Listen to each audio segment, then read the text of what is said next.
Hello and welcome to today's Let's Talk session, where we will explore a topic that globally affects 1 in 10 people.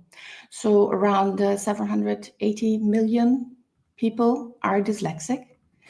Dyslexia being a language-based learning disability, referring to a cluster of symptoms, including several language skills, particularly but not exclusively reading. We're going to talk about this in a moment. I'm very honored to have Gea Meijering as my guest today. She wears many, many hats, but one that stands out particularly strong is the one of a mother of a dyslexic son. She has extensively researched about this topic and is a true dyslexia advocate.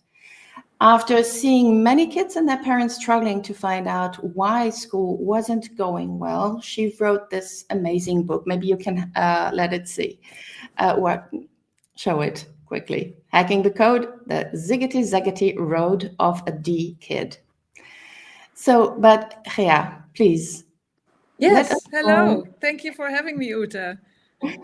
I'm very pleased to have you, and I'm looking very much forward to what you're going to share today. But before we dive very deep into the subject, please let us, tell me more about yourself, your background, and what originally motivated you to write Hacking the Code. And also later on what point did Kees, which is the main character, take on? Oh, sorry, you were cut off a little bit. So yeah, I'm Gea Meijering, or Gea. In English, it's easier to say Gea. I am a mother of 2 boys. And for this story, I am a marketeer from background, worked in several jobs in that way, and came in contact with dyslexia because our son appeared to have that. So that was actually a whole struggle to get him diagnosed for that at the school. We were living in the US. So that was a whole trajectory to get him first realizing what was going on, because he was just really struggling in school, but we didn't know why. And we got him diagnosed and got him services, but those didn't really work too. So we got him tutoring on the side, and I researched dyslexia front, left, and center to figure out what I could do to help him and what it actually was, and what the consequences would be, and how I could help him the best I could. So I'm the mother of a dyslexic child, and through that journey, I realized that a lot of kids are not diagnosed in time. You can diagnose a kid with dyslexia in kindergarten already, but that doesn't happen that much. There were also, when I was pretty vocal about my child having a learning disability, and so other parents came to me calling or talking to me about their struggling child, and what that could be, and how they could seek help, and how to figure out where to go and what to do, and so on. So yeah, I realized that there were many people struggling with something similar, and there are a lot of books about dyslexia for parents, but not many. It is getting, I must say, the last few years, there has been a lot more books about children with dyslexia, or children's books with a dyslexic protagonist. But when I was writing this, there weren't many. And I had the feeling that it would be very good to read something from the point of view of the child, how it feels to be dyslexic, what they encounter during the school day and just in regular life, and how the inside experience of dyslexia is. And not only for the children, but also for the parents to have that idea. So so in the end, all these experiences I had with my son with his dyslexia, from coming from school with stomach aches like multiple times a month, and feeling really feeling down, feeling as the year progressed, not being the child that I knew from being a child in summer, and being playful and being joyful and so on. So I thought that was, all these things came together, and also his strengths and all the experience that he had with tutors and with trying to get him help, and what he was doing to get by at school, and with all everyday things, and with friends, and with time, because the school day is full for a kid, but then he had another school day which was tutoring or any other kind of help. So all these experiences together, ended up, I had the feeling I need to write something about this. And I'm not the expert that can say anything about how you should teach a child, a dyslexic child. I know quite a bit about it now because I researched it, but I'm not the expert on that. But I am the expert on the how is it to be a dyslexic child from the mother's point of view.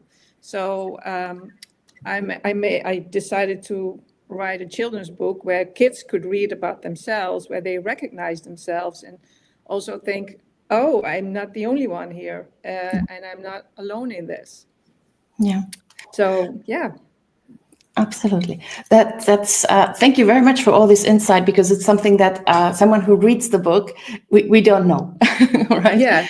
So, background information. But I have another question for you about, you said that your son was already in school when he got diagnosed being dyslexic. Is this true? Or yes. was it? Yeah. And is this your eldest son? So the oldest? Yeah. Mm-hmm.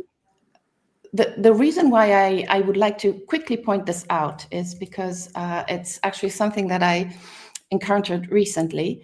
Very often, when it is the first child, we might not know or not recognize certain signs early on, because there are some signs that one can recognize early on. So maybe in your situation, it's similar with your second child. Is your second child also dyslexic? No. No. If the rules were inverted, maybe you would have seen certain things earlier on, right? Yes.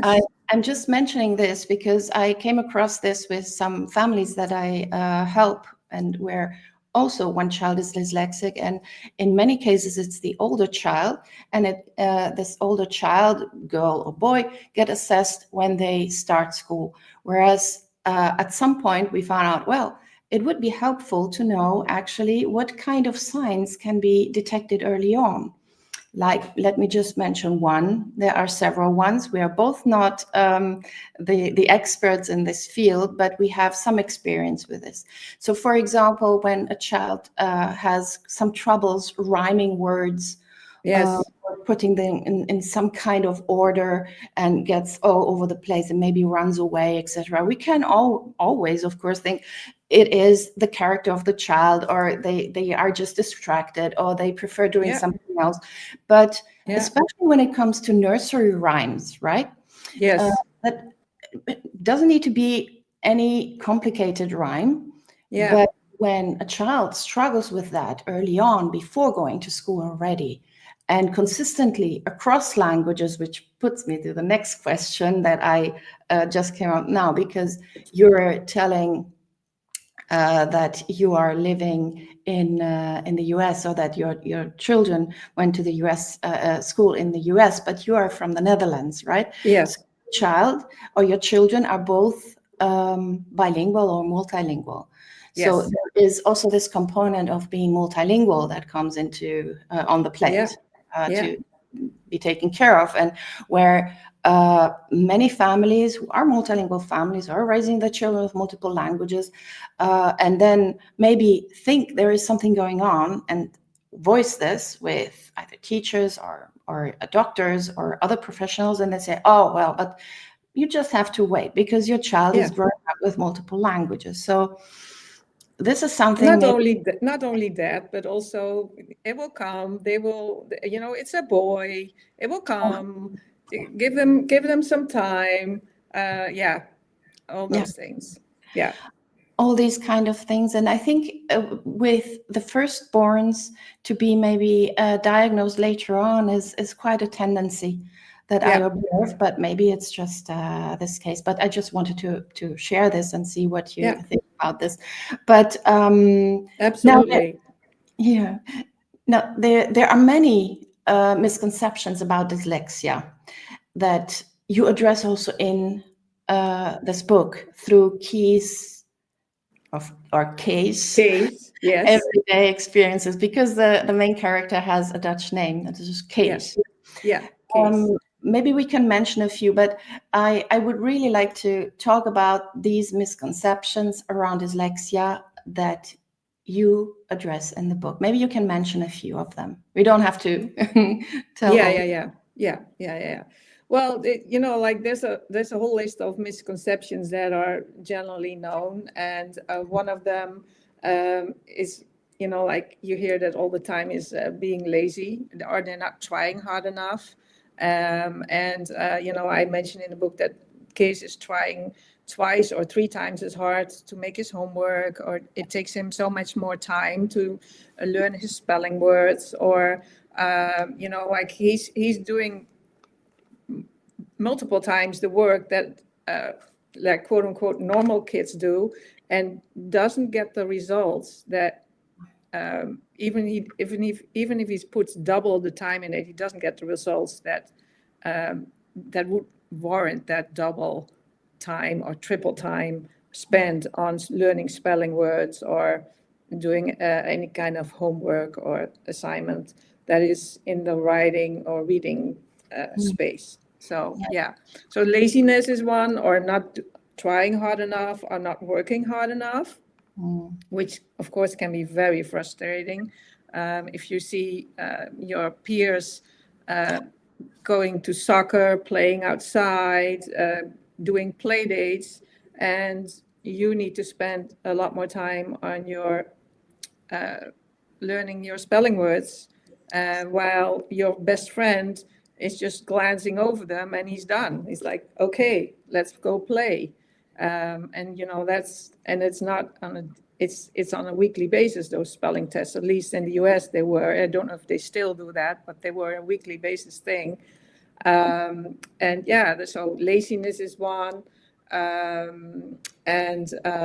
What else did we have? Stupid, of course. I have a whole chapter in the book about feeling stupid. And it's that's what, like the misconception is that, and they feel that themselves too, very deeply ingrained, that they feel they're stupid because they can't connect and go as fast as the rest of the class. They're always last. They're always in the back seat with assignments and with writing things and doing things in that realm. So that is and that dyslexia, if you're dyslexic, you're low intelligence, which is absolutely not true. And dyslexic thinkers are often incredibly bright, but their brain works differently, and so they are different than what society names normal, what I said. So low intelligence is one. Having a vision problem. They think that if you can't read or write really well, you probably have a vision problem. That's also one of the first things they test to see if that is the case, so they can rule that out. But or they grow out of it. That's also a misconception, that they, that they grow out of it and that it will be over in a few years. And in a few years, and that's absolutely not the case. It's, it's a different function. The brain functions differently, and that you will keep that your whole life. Yeah. Yeah, what I found very, very interesting and very motivating in your book was that you are actually portraying it from the children's point of view, how it feels like. Being the one, as you mentioned, that has to stay inside, repeating the spelling words over and over. That is actually like doing a marathon every day. Yes. With a lot of effort, but also this laziness that you mentioned, or this feeling slower or different than the others, which is very much affecting every child, every person. I mean, but children especially, because when we're children, we're trying to somehow find out who we are, where we belong to, and who our friends are, and how everything works, right? So if we get constantly compared to, or we see that we constantly hit the wall, literally, you're beating down, well, metaphorically, of course, then this is weighing on your well-being, the overall well-being. But I must say that Kees seemed to me a very lovely and tough boy in that situation, and you give him a voice that is very motivating, I must say. But I would like to point out also something, because Kees is navigating the school in a very highly intuitive, visual and hand-on ways. So can you maybe share what or how you did decide which strengths and strategies to showcase? Because as you mentioned before, dyslexic children or dyslexic people, they develop strategies, right, to function in everyday situations. And how did you decide which strengths and strategies to showcase in the book? And what do you hope educators and parents and everyone who has to do with dyslexic people, and we all do actually, take away from them? Well, I try to make it as practical as possible with examples, and deliberately also highlight strategies that kids use daily, like building things and visualizing and moving around and connecting ideas through experiences rather than text, and using creative workarounds with building and imagining and moving. But also I use an example in the book when Kees needs to read out loud in the class, because they're doing, like everyone does a paragraph. And then so he counts the kids in front of him, and then he goes to the paragraph that he thinks he needs to read, and he starts practicing that already. And because he knows that when it's his turn, that's where he needs to read. He hopes, like you never know for sure. And that I heard that I read that in several things, that that is a strategy that they use a lot, which is, and then reading out loud is horrible for most dyslexic kids. So, but also he uses socks to remember what's left and right. He uses a different color and items on his socks for rockets on the right hand. And so, and he needs to make, he and a friend do a project where they make a volcano, for example, like a papier mache volcano that erupts with, I don't know how they do it, but they use some, some materials for that.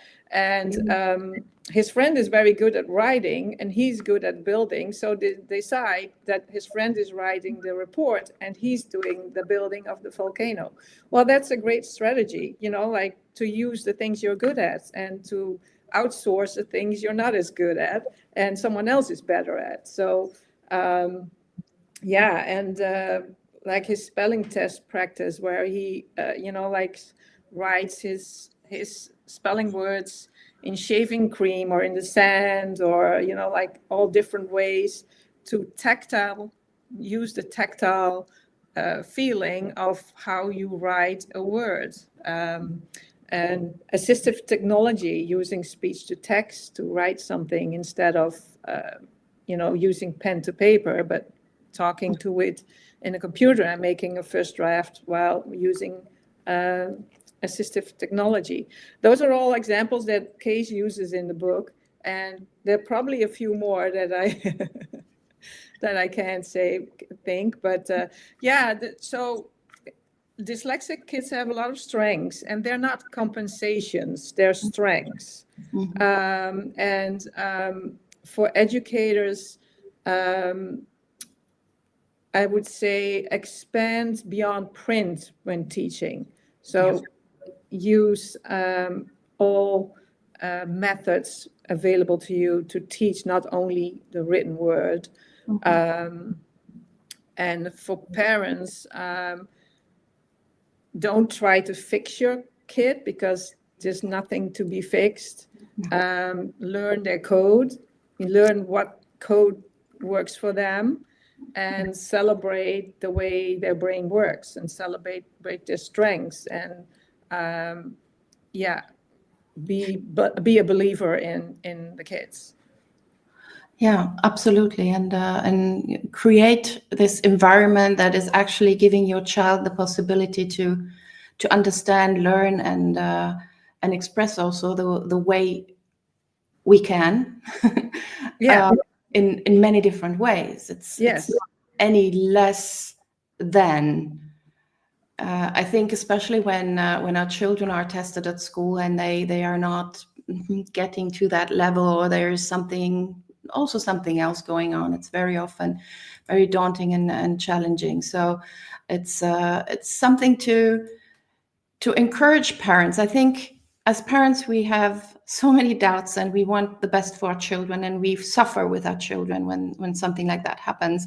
So what I find very important also with the parents that I help is to give them the strength and to say, no, there's nothing wrong with your child. Absolutely not. There's something wrong with the system. I have Absolutely. to say there's something wrong with the system. There's something wrong with the texts when they are heavily relying on written text, sometimes even, nowadays it's a lot on screen, but I remember back in the days they were maybe very badly printed, or, with fonts that are just mixing up in front of the eyes of a dyslexic person. So there is nowadays, I think, no one has any excuse to not help or to not create this environment where a dyslexic person can actually live to their full potential. Yeah, that's right. There is no excuse anymore. Yeah. Also, and I wanted to say it later, I say it now, but your book is also available as audiobook. Yes. And because you remember when we first met, it's I think 2 years ago or something, when we talked about this, and I said, that's so great that there is also an audiobook, because what is one of the main challenges of a dyslexic person is to read. And maybe the parent that is helping their own child is dyslexic as well. Yes. So it's very important to have also an audiobook, and it's amazing. And I'm very happy that there is this possibility, which leads me to my next question. So, because I like that in this book, you also emphasize the generational element, right? Especially the conversations that Kees has with his opa, with his granddad. Because they added a very important layer. And I would like you to please explain also the importance of dyslexic adult perspectives, which get very often forgotten, I think. Yeah. So I can show you. So he is meeting Opa. These are some of the drawings. The book is full of drawings. It has 88 drawings that are actually made by Mats Johan Ågaard, which is a Norwegian illustrator, and he is awesome. He is dyslexic, among things. And he also has his own YouTube channel and so on. And he has awesome content about dyslexia and dysgraphia and ADHD. And he's also a asked speaker, certainly in the Scandinavian countries where he lives. But so this is where a case is on Opa's lap, and he's talking about school and that it's not going well, and he has a really difficult task that he doesn't know what to do with, and Opa helps him, talk it through. And Opa is dyslexic himself, so he really understands what Kees is talking about, and he gets him, and he sees him as a person and not as a problem, and he shows that he's not a failure, because Grandpa went through some of the same experiences, and so that gives hope, and that gives resilience, and it helps him. And one of the things that Opa tells, and this is one of those great illustrations, I don't know if you can see it, but this is what Opa tells in his story, where he says that, like in the summer, he felt great, like he could do what he wanted to do. He didn't have any difficult tasks. He was, building, creating, having friends, things, and camping and whatever you do in the summer. And then school starts, and then the weight gets heavier and heavier. And then by spring, his grandpa felt really, really bad, like the weight on his shoulders from like not being able to do tasks at school, and to be doing well at school, does a lot, not only in tasks, but also in confidence and so on. And that's what you see in this progression you see here from summer to the next summer. And then summer, you hopefully veer up a little bit again. So, and that's what Opa is telling him. And, that is really helpful to know that, like your family has been in the same boat, and knows what you're talking about. Yes, exactly. And I think it's also an aspect that many families should know, right? That it can run in the family. Yeah. Yeah. It most probably runs somewhere in the family. It's just a way to find out if it's the grandpa, if it's the dad, if it's the aunt, the uncle, or another cousin. Yeah, but someone might be there who is exactly the same situation. I mean, I said one person in 10 people. Usually, if we have a family, everyone is fine.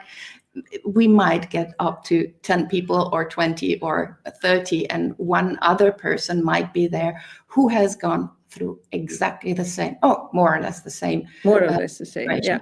Because then the context might have been different. I mean, 30 years ago, the situation was different. So the support, and also the knowledge about this, and how to help and support these children, not to label them as like you said, lazy or whatever, that has changed, and we know more and more about this.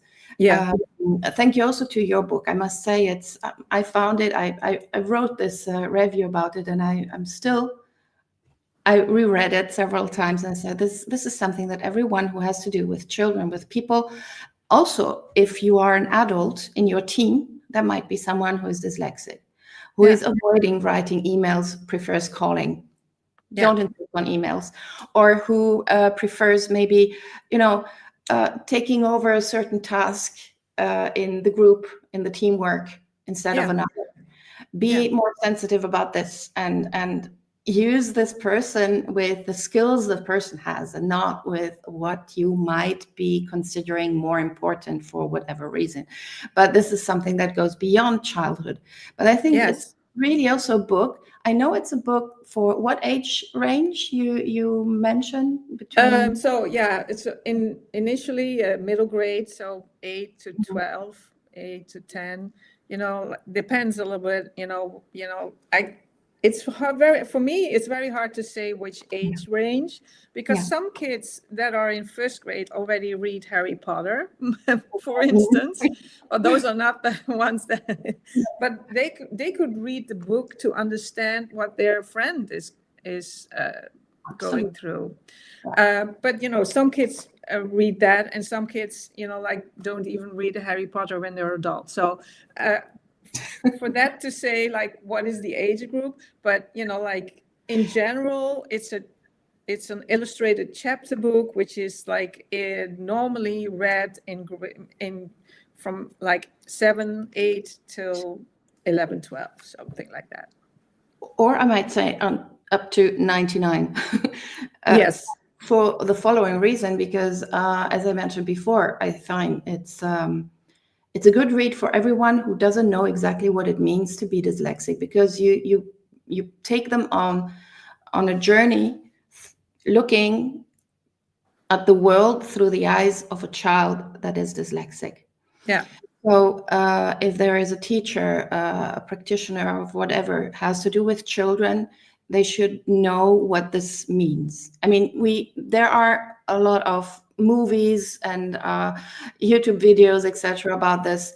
Of course, we can also get this information from there. But there is also this audiobook or book that you can have. And at the end of your book, you also have some examples of what dyslexic children might be struggling with, how it looks like and how it feels like. I find it was an eye-opener, because I didn't know all these details, but then I also saw, well, it could be that in certain languages with certain scripts and certain kind of characters used, a dyslexic child gets unnoticed for these reasons. But this is another moment. But I urge everyone to have a look at it, or maybe you can share also something if you wish, because it's not. You mean the psychological test where he needs to remember also, but then you have the exercises, that the exercises in the back. Yes, that's where. That's where they are too, where you can practice it yourself, but do some of the test questions yourself to see how you would do with that. And then there's questions where like the psychologist tells you like EB6, and then you have to answer with a chronological following, so 6BE or BE6. But that goes on, and then these get longer and longer, like 2P, 7K, 4B, 8Z. Well, okay, bring that back and make it 2, 4, 7, 8, BK, PC. Well, that's really difficult. And that's something that dyslexic children generally struggle with. But where they not struggle with are like these kind of questions, where you have the top row, and then you have to choose from the bottom row which of these come here, which one is the correct one here. And those are visual, like, test questions from psychological tests. Like here's another one that are generally done really well by dyslexic children, and like this one. So yeah, we are having a little glitch. The picture just froze. Maybe I can tell you when it stops frozen. I still hear you. Yeah. Okay. I can tell you when you're back. So when the camera gets you again, maybe you can share again the second example that you shared, because we didn't see it. This one, you mean? No, the next one. Oh, so third example. Like we have this one where you kind of have to choose from these which one goes there. And these are all time tests, like in a psychological test, you need to, these are time tests. So you don't have a lot of time to think about it. You need to kind of, like see it really fast.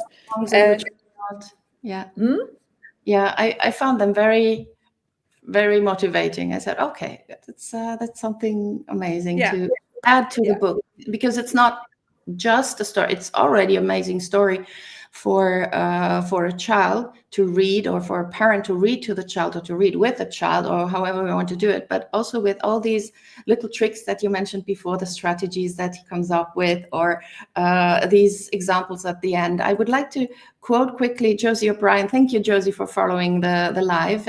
She was just sharing, I will be getting a copy. My son has dyslexia. As a young teen, showing him a picture book for a young child changed how he thinks about himself. That's amazing. Yeah, it's very powerful. And I think we need to find tools like your book to motivate the children. I look forward to this with him. Yeah, absolutely, Josie. Wonderful. I'm going to like it. Yeah. I know Josie, so I know more or less what she likes. Not everything, but a little bit what she likes. But now I would like to ask another thing. So what would be now the key message to dyslexic children, and also to the adults supporting and teaching them? I think we mentioned this already before, but it's never bad to repeat important messages. Yeah, which I try to do constantly in the book too, to, you know, like in the messaging through the whole text, that, you know, like, you're not broken. Yeah, as a dyslexic, you're not broken. Your brain is brilliant, and reading is a skill. It's not a worth. So it's not. It's your brain is. I call them. You have Apple and Android brains. Yes. So your brain is always an A. So it's always a top brain, but the one brain is more structured and more text-based. It works better with that, and the other one is more creative, and that's why I call them the Apple brain, which is of course the creative side of the brain, and the right-hand side. And then you have the Android brain, which is like more for text and instructions and numbers and logic and sequences. And then, you know, like the left brain is more design and intuition and in thinking, indistinctive. And so, you know, and we need both in our world. And, you know, like, we need both to make the world a better place. Yeah. And we need creativity in the world. And I would say through kids, yes, it is hard, and school can be extra hard for kids with dyslexia, but you will find your own way through the code, whichever code that is, and you're smart enough to do it. So, yeah, that's what I would say to children. Yeah. And I just, because you mentioned yourself the Android brain and the Apple brain, I love this passage. Can I quote something from your book? Just 3 sentences for. Yeah, sure. Yeah. So on page 162, you're right. Just like you can't run Android software on an Apple device, I'm constantly hacking the Android code to make something of it, if anything.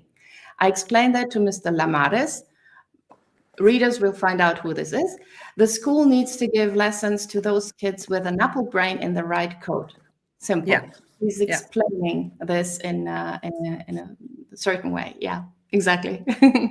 And this is one of Matt's, I think, most excellent illustrations, where he shows the teacher spitting out her code, which is, you know, like her lesson, and mostly in Android code. Hopefully it will get better, and she will mix it up and do some other things, not text-based, but different. But you can see that there's 2 children in this class that have an error. Yeah. Like a computer error. They don't get the code as well as the rest of them. Absolutely. Yeah. Yeah. And I would like to add something, because this is something that I also like very much in this book. It's the humor. Yeah. And what role, this is the next question, what role does humor play in helping dyslexic children cope with our challenges? And why did you choose to make the book funny as well as serious? Because I had written something down about it, but now it's just It was I think, the last question, so I skipped 2. I'm going to get back to that. Yeah, because like it is liberating to use a little bit fun, and it makes the story a lot more readable for children. You can I'm missing that word. Misschien in het Nederlands? Relativeren. You can relativate, or you can, does it exist? Yes. Now I have a blank as well. Yeah. But it depends on the context. I try to use humor in a way to make emotions feel more insightful, to show that it's not all worry and sadness, and that like that Kees has a full life with a lot of fun because of who he is and his creativity and his friendships that he can do, and the things he comes up with in friendships and in activities and in the way he thinks. That makes it a really fun life for him. And I thought that was really important to show too, that it's not all doom and trouble. No, absolutely. And I'm quoting again, Josie. Thank you very much for this question, because I think maybe we skipped this part. But do you have an idea for helping teachers understand children with dyslexia, apart of maybe getting trained about what this means, which is something that many teachers can do? Yeah, well, what I said earlier was not only teaching from text, but using a with visual, tactile, use all the senses to teach, to celebrate the strengths of children and look at their strengths and also use them, let them use them in class. And one thing I would say also for teacher specific is don't take away their recess because that is really important for them. But that's, that's a small thing, but it's for children, it's not. Certainly not for these kind of children.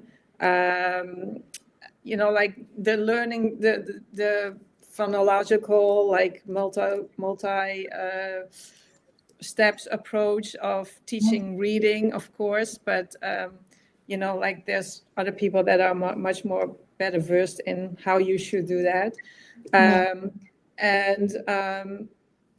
at least learn a little bit about dyslexia, what it is, because that will help a lot of children. And actually it is known that the method for teaching dyslexic children to read is actually doesn't harm the normal children. So if you would use that in the classroom, everyone would be helped with that. Yeah, absolutely. This is actually an aspect that I really wanted you to point out as well, that it's not, supporting a minority part of your class, but it's actually also helping also those who are struggling maybe with other aspects of learning how to read and write. So it's a win-win situation in the end. So I can imagine another question that we agreed on is what surprised you, Gea, the most while writing this book? So something you did not expect to discover about dyslexia. Well, yes.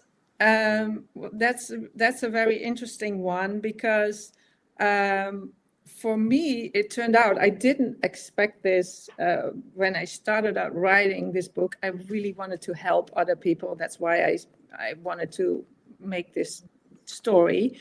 But it helped me enormously too with, it's not as dark as it sounds, but help with the grief. Help with my grief, my grieving process about, like going through this whole thing, certainly the elementary school years and middle school a little bit, because it hurts to bring your child to a tutor in the afternoon while his friends are going play soccer, and it's difficult to it's hard to advocate, and you need to advocate for them really all the time. It's also sometimes hard to see that your child can, keep up with others, and and you hope that they do, but that gives your expectations. You need to adjust your expectations, and you need to figure out a lot of more things than you thought you would, and and getting your child at home several times a month with stomach ache, and then you think, like, is it a really stomach ache? What did you eat or something? Or is it something else? And then your gut feeling says, no, this is not a stomach ache. This is something different. But, like, who are you in the first place to, like, judge that when the nurse and the doctor says, it's a stomach ache. So it is, for me, the whole writing process was also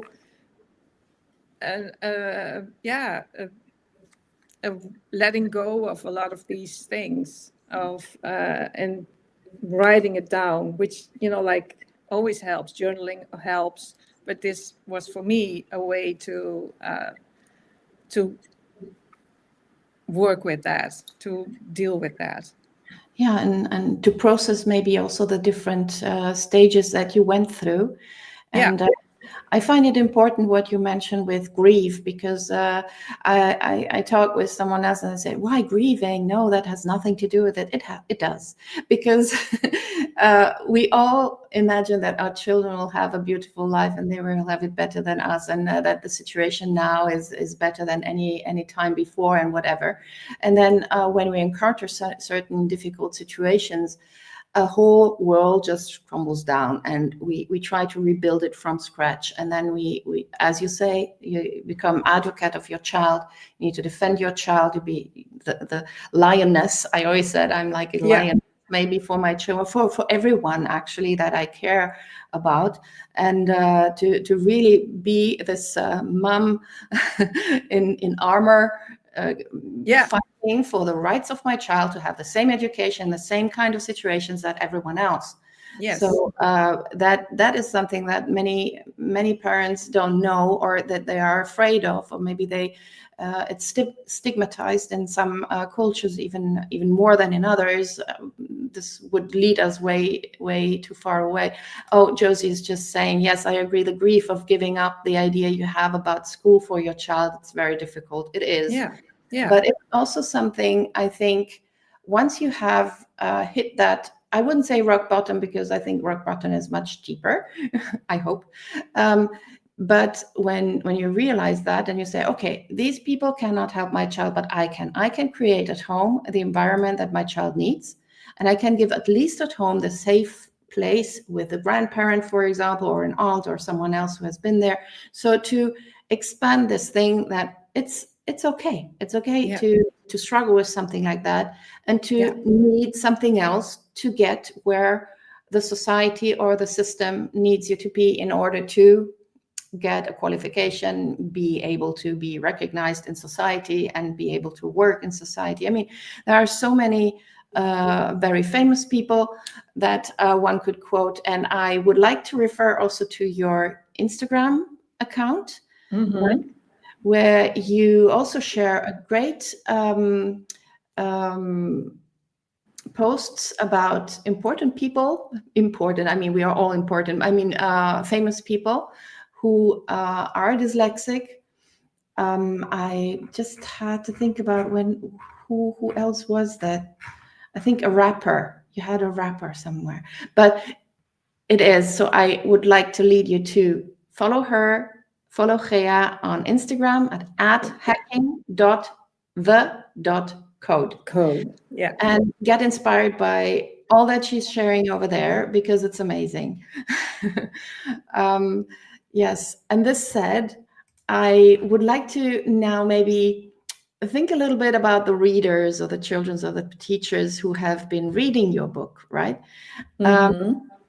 What reactions from readers, from children, parents, and teachers have moved you the most since the book was published? Well, it's amazing. I get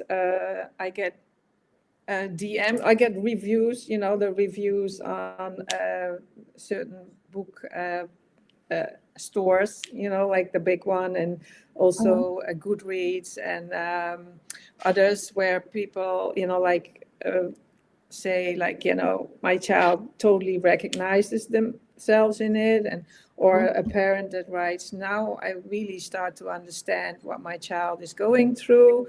That's really heartwarming. But also in my DMs, I get messages from parents that are like so happy that they found the book, because it made their child feel so much better about their situation, and they could discuss it together, how they felt about it, and what was going on with them. And it made the conversations so much more rich, because they read the examples in the book, and the child could comment on that, and could elaborate on that. So that's actually heartwarming to hear, and it's been great. And also adults they said, I wish I had this book when I was a child. Yes, absolutely. I can imagine. Yeah. So it's really wonderful. So if anyone wants to slide me a DM, or write a review about it, please do. I really appreciate it. So I love to hear what it brought for you. Yeah, exactly. And I would like also to just mention this, me as well, that it's one of the best rewards to every author or writer if you leave a review somewhere. Yeah. Because it gives immediate feedback to the author, and then you feel you've done something right, and you definitely did something right. So I would like to just come back on screen, because we are always almost done with our interview, I think. I don't see any further comments, but I would like to invite everyone who's watching the recording, so please continue the conversation, especially on YouTube, on my YouTube channel, in the comment area there, because then we can continue and maybe share the experience and share maybe some tips, ways and strategies, etc. But I would like to thank Gea very much for, first of all, this interview, but also for writing this book, which I really, really love, because Hacking the Code raises this awareness of children's rights and needs to be given the right code to function in our world, the world that is not always the best one for our children, but we can create it or make it better place to be for them. Yeah. And I think every child, every person deserves this. So